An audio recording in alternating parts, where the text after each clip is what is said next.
me gustaría dividir la meditación de esta mañana en dos partes. Ya que hay al menos dos acontecimientos en este texto que merecen la pena su contemplación para el beneficio de los creyentes y la salvación de los incrédulos.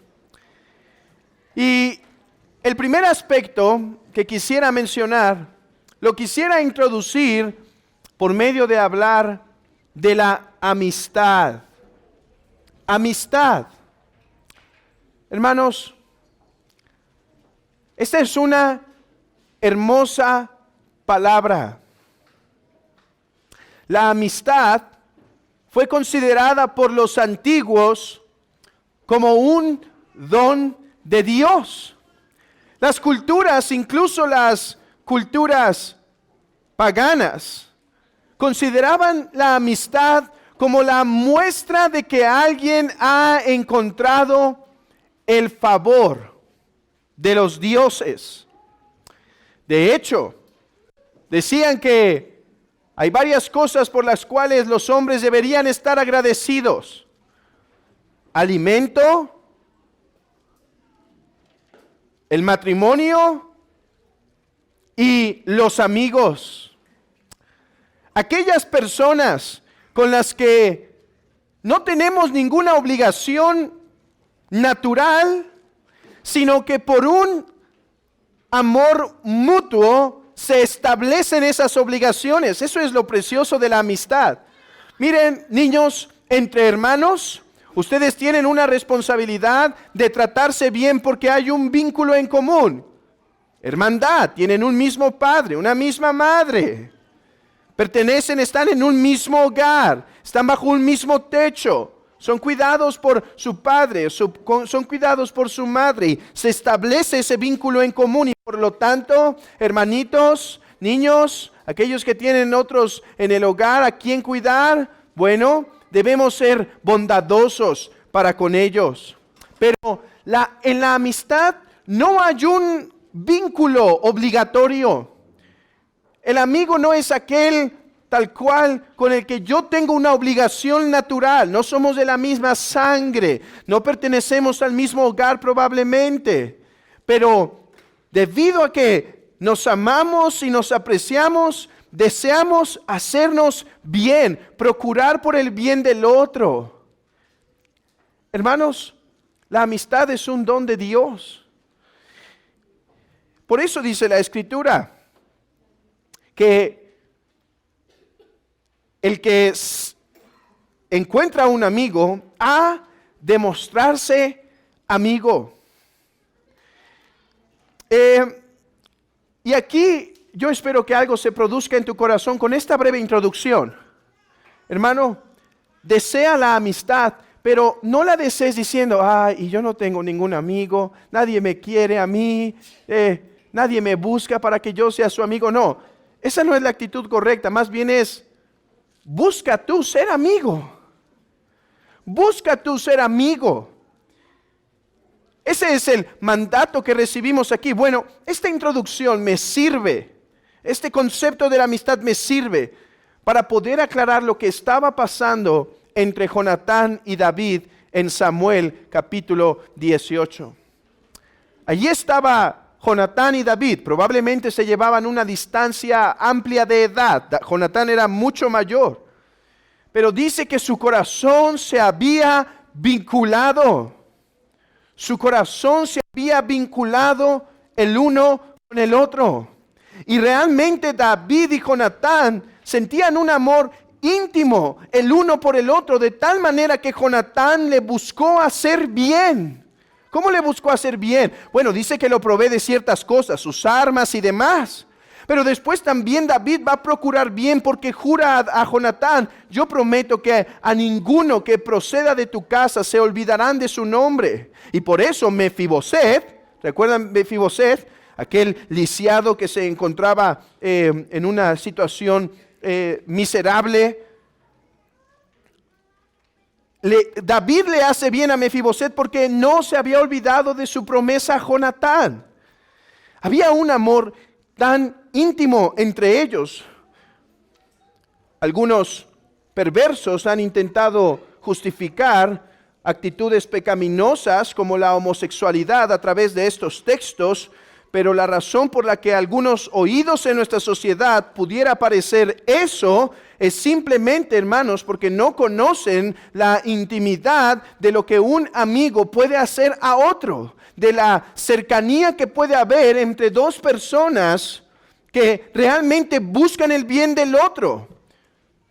Este texto no aprueba en lo absoluto tales prácticas pecaminosas. La Biblia lo condena claramente, pero este texto promueve y nos habla de la hermosura de la amistad. Pero yo hoy quiero hablarles de algo, de una amistad mucho mayor de la que tenemos aquí. Porque, hermanos, es interesante que el Señor Jesucristo utilizó el concepto de la amistad para decirnos cuánto nos amaba y lo que haría por nosotros. Jonatán en este momento era mayor que David, no solo en edad, sino mayor en posición. David todavía no es el rey, David todavía es hijo de un hombre desconocido. Y Jonatán, siendo ese hijo del rey, decide hacerle bien, decide beneficiar a David sin ninguna obligación, sino como un acto libre. Hermanos, y esta verdad se debería poner en nuestras mentes para recordarnos el amor de Cristo para con nosotros, los pecadores. Porque Jesús dijo, nadie tiene mayor amor que este, que uno ponga su vida por sus amigos. Es cierto, David es un ejemplo de amistad. Jonatán es un ejemplo de amistad. Y hay otras buenas amistades en la Escritura. Pero, hermanos, Cristo es aquel amigo que hace bien a los pecadores, incluso cuando estos no lo merecen. Es muy interesante que dice en el versículo 1 que el alma de Jonatán quedó ligada a la de David y lo amó Jonatán como a sí mismo. Hermanos, meditando en este pacto que se empieza a formar aquí con David y Jonatán, venía a mi mente el amor que Cristo nos tuvo, el cual no nació en la tierra tal cual, sino que dice que con amor eterno te he amado. Jesucristo decidió hacer bien a su pueblo, así como Jonatán a David. Pero Jesucristo decidió hacer bien a su pueblo desde la eternidad. Piensa en esto. Cuando no eras, cuando no existías, es más, cuando el mundo ni siquiera existía, Dios había pensado en hacerte bien. Dios había pensado en mostrarte su favor. Jesucristo, el eterno Verbo, había pensado en dar su vida por ti. Porque no hay mayor amor que este, sino que uno ponga su vida por sus amigos. Y eso fue lo que hizo Jesús por nosotros. Puso su vida en la cruz del Calvario, sufriendo el castigo por los pecadores para que nosotros pudiésemos tener libertad. Eso es amistad. A ver, lo que David y Jonatán hicieron entre sí fue algo muy hermoso. Jonatán lo equipó, lo protegió. ¿Recuerdan cuando Saúl se empieza a poner cada vez más intenso y lo intenta matar? Y Jonatán lo respalda y dice, yo voy a ayudar a ver si mi padre quiere matarte en verdad. Vamos a hacer esto. Y lo protege. Y después David, qué muestra de amor, que no se olvida de Mefiboset, de ese hombre que estaba puesto para morir de la forma más miserable, y le da entrada a la misma presencia del rey. Pero no hay mayor amor que este. No hay mayor amor que este, que Jesucristo se puso en nuestro lugar para que tú pudieras recibir las bendiciones de el Padre que está en los cielos, para que tú puedas recibir el perdón del Padre que está en los cielos, para que tú puedas recibir su favor, la vida eterna, la comunión con Dios. Hermanos, pensamos en esta amistad que se empieza a formar y se ve hermosa, pero que esta amistad nos lleve a pensar en una amistad superior, en la amistad, en el amor que Cristo ha tenido para con nosotros, para llamarnos amigos, porque vosotros sois mis amigos, dice Él, porque les he revelado todas las cosas. No he guardado un secreto para con ustedes, así como Jonatán reveló a David, así Cristo ha revelado a nosotros los decretos del Padre, los planes del Padre para con su pueblo. Amigo, ¿gozas de esta amistad? ¿Gozas de esta amistad? ¿Has creído en Jesucristo como tu Señor y Salvador? Como ese amigo que puso su vida por ti. Porque así muestra Él su amor para con los pecadores, dando su vida por estos. Pero en segundo lugar, hermanos, este texto nos introduce a un drama que se va a estar desarrollando por los siguientes capítulos de Samuel. Y es la ferocidad de Saúl por perseguir a David. Viene David de sus guerras y las mujeres empiezan a cantar. Saúl venció a sus miles, pero David a sus 10,000. Y esto empieza a provocar grandes celos en Saúl, hasta el punto que deseaba su muerte. Y empieza a poner varias trabas a David, varias formas de estorbarle. Por ejemplo, lo quiere casar con su hija para hacerle daño. Él no lo logra porque él toma su lugar diciendo, ¿quién soy yo para hacerlo? Después lo intenta mandar a la guerra frecuentemente por si en una de esas muere. Es más, pide que para casarse con su hija vaya y mate a esos filisteos. Y el propósito era simplemente acabar con su vida. Y por último, al final del capítulo 18, dice que cada vez que David salía, yo pienso que Saúl estaba esperando el mensajero para decir, murió David, murió tu capitán, murió aquel que iba adelante en tus guerras. Pero siempre venía el mensajero diciendo, triunfó, triunfó, venció. Mis amados hermanos, y este es el mismo mensaje que hoy proclamamos. Pensando en estas trabas que le ponía Saúl a David una y otra vez, debemos ver aquí el mismo drama, la misma constante que iba a vivir nuestro Señor Jesucristo cuando estuviera en la tierra.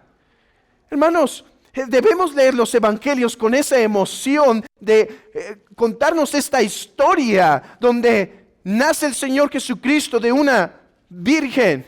Y esta no cree. Después viene un problema porque José la quiere dejar. Y dice, la voy a dejar secretamente para que no la dañen, pero no voy a estar con ella. Después viene el ángel y corrige eso, pero tienen que huir. Tienen que estar huyendo. Viene Herodes, pregunta a los magos, ¿a dónde van? Logran esquivarlo. Intentan matar a los niños. El ángel guía a José para huir. Nace. Y aquel día está en medio de la multitud, se pierde de sus padres. crees el Señor Jesucristo y es amenazado constantemente. En una ocasión lo quieren matar, lo acorralan, pero se logra escapar. En otro momento Pedro viene y casi lo estamos escuchando decir, no Señor, que tal no te acontezca. Y una vez más, como si pusiera en riesgo su obra. Y él dice, apártate de mí. Y así es la constante en la vida de nuestro Señor Jesucristo, en donde sus diversos enemigos intentan estorbarlo para el cumplimiento de su obra. Oh, pero hermanos,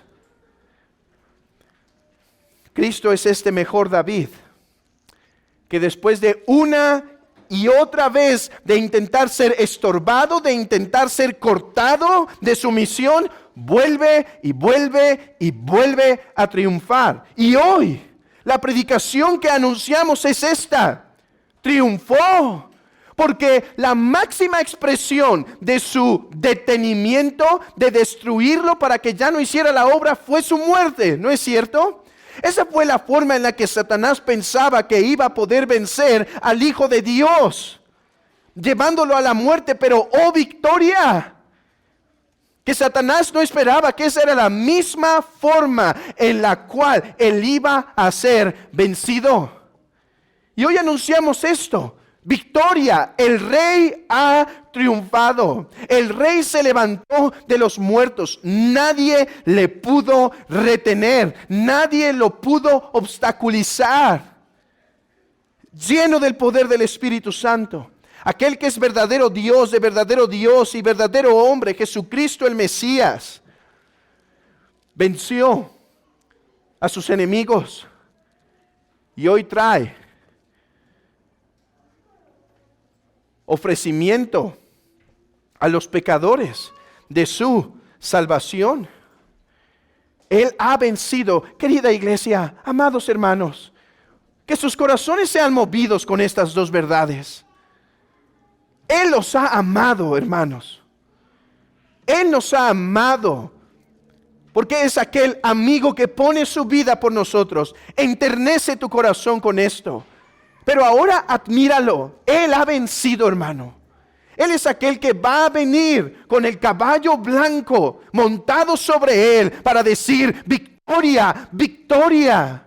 Admira a tu Señor. Él es este mejor David, que es un mejor guerrero, que combate con más atroces enemigos y a todos ellos los vence. Adora a tu capitán, adora a tu líder, adora a tu Salvador, porque Él nos ha dado paz y salvación por medio de su preciosa obra. Amigo, de tal manera que venció la muerte, el pecado y el diablo. Y si hoy tú crees en Él, si hoy tú confiesas tus pecados a Dios y crees en Él, Él comparte de su victoria, porque así lo representa Isaías 53. Va, vence, pero no se queda con la victoria para sí. Dice que reparte despojos en el pueblo. ¿Recuerdan la vez pasada? No, perdón, esa fue mi lectura privada. Pero vamos a llegar a un momento más adelante en Samuel que hay parte del pueblo que se queda, no puede ir a la guerra, ¿sí? Eran hombres más débiles, había algunos mayores ahí y dicen: no podemos cruzar contigo.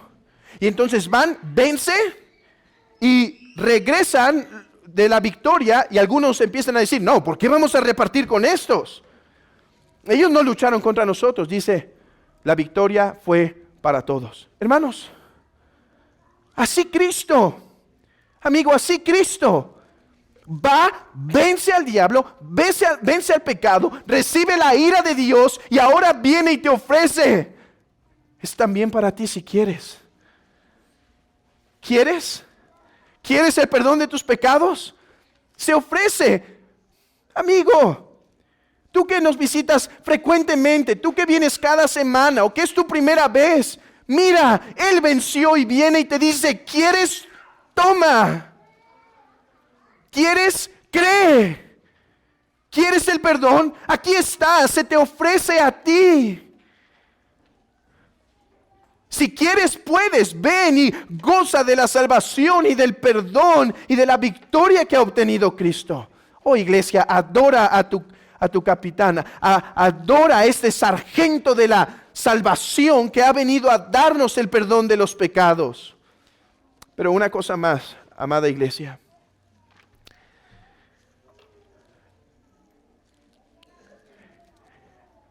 El caminar de nuestro Señor Jesucristo será semejante al nuestro. O más bien, nuestro caminar será semejante al de nuestro Señor Jesucristo. Habrá batallas. ¿Saben? Si algo procura Satanás es interrumpir el propósito de esta iglesia, de mantenerse unida, de mantenerse santa, de predicar el evangelio. Ha sido a través de los años, hermanos, de tantas y diversas formas que me tendría que tomar el tiempo del sermón del hermano Fernando si quisiera explicarlo todo, y no lo voy a hacer. Pero, ¿de cuántas formas ha intentado Satanás detener a la iglesia? Persecución. Después, no pudo con la persecución. Herejía, metamos la herejía. Divisiones. Polémicas. No, esto no ha funcionado. Hagamos a la iglesia pensar que tiene otro propósito en la tierra, que debe ser una entidad política. Desviémosla de su propósito. Hermanos, de tan diversos colores, sabores y formas, Satanás ha intentado truncar a la iglesia de su llamado. Pero amados hermanos, si nos mantenemos cerca de la palabra de nuestro capitán, si nos mantenemos cerca de la oración para pedir poder de nuestro Rey y Señor, la iglesia no podrá ser vencida, porque Cristo ha vencido y Él la sostiene y la protege en su caminar. De hecho, de eso hablaremos en el sermón en la tarde. La iglesia es indestructible porque Cristo ha vencido y las puertas del Hades no pueden prevalecer contra ella. Iglesia, obedezcamos su palabra, seamos sensibles a su corrección, clamemos en oración para pedir su bendición, sometámonos, intentemos obedecer su palabra, intentemos atender, y si hacemos esto, hermanos, el Señor va a proteger a su iglesia hasta el fin.